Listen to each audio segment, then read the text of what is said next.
तर बघा मित्रांनो, आज आपण या ठिकाणी पीक विमा योजनेबद्दल माहिती बघणार आहे। तर PMFBY ही त्याची वेबसाईट आहे आणि त्याचा फुल फॉर्म आहे प्रधानमंत्री फसल बीमा योजना। तर ministry of agriculture and farmers welfare याच्या अंडरमध्ये ही स्कीम चालवल्या जाते।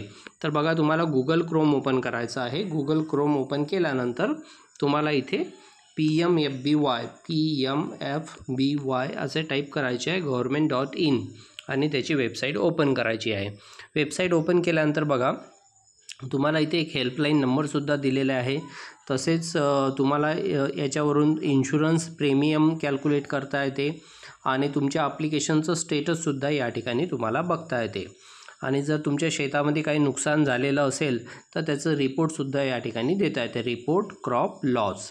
तर या टाईपची ही वेबसाईट आहे। तर CSCमधून CSC सेंटर दिलेले असतात भारत सरकारने, तर तिथून तुम्हाला हे फॉर्म्स फिलअप करायचे आहे। स्वतः फॉर्म फिलअप नाही करायचे तुम्हाला, इथे इंटरमिजिएटमध्ये याच्यामध्ये बघा CSC लॉगिन हे एक ऑप्शन या ठिकाणी आहे। बघा इथे दिलेला आहे तुम्हाला CSC लॉगिन। तर CSC केंद्रावर जाऊन तुम्हाला हा पीक विमाचा फॉर्म भरायचा आहे। तर यासाठी आवश्यक कागदपत्रे कोणकोणते लागणार आहे ते मी तुम्हाला या ठिकाणी सांगतो। बघा, पीक विमा का भरावा?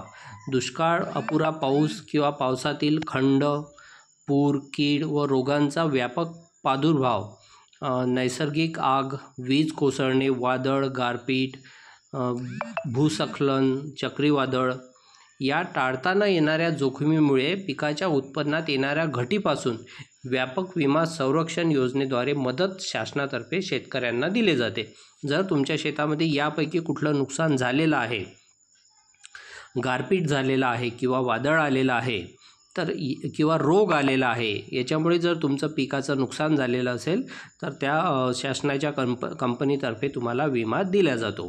तर याची जी शेवटची तारीख आहे ती आहे 15 जुलै 2024 पर्यंत तुम्हाला भरायचा आहे। सध्या सोयाबीन, कापूस आणि तूर या 3 पिकाचा विमा या ठिकाणी चालू आहे।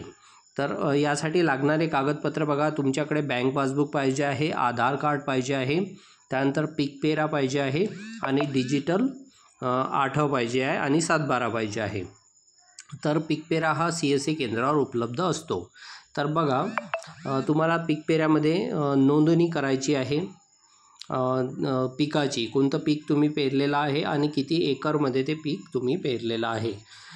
तर पीक पाहणीमध्ये नोंदवलेले पीक हे अंतिम गृहीत धरण्यात येणार आहे आणि तुम्हाला तुमच्या शेताची पीक पाहणी करायची आहे। त्यानंतर तुम्हाला आठव बँक पासबुक आणि आधार कार्ड यावरचे नावे जे आहे ते बिलकुल समान ठेवायचे आहे। बघा इथे खाली नोट दिलेली आहे, आठव बँक पासबुक, आधार कार्ड यावरील नावे समान असणे अनिवार्य आहे।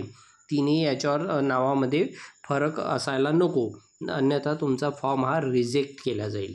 तसेच तुमच्यामध्ये नुकसान जर झालेलं आहे शेतामध्ये तर तुम्हाला लगेच त्याची तक्रार 72 तासाच्या आत तुम्हाला करावी लागते।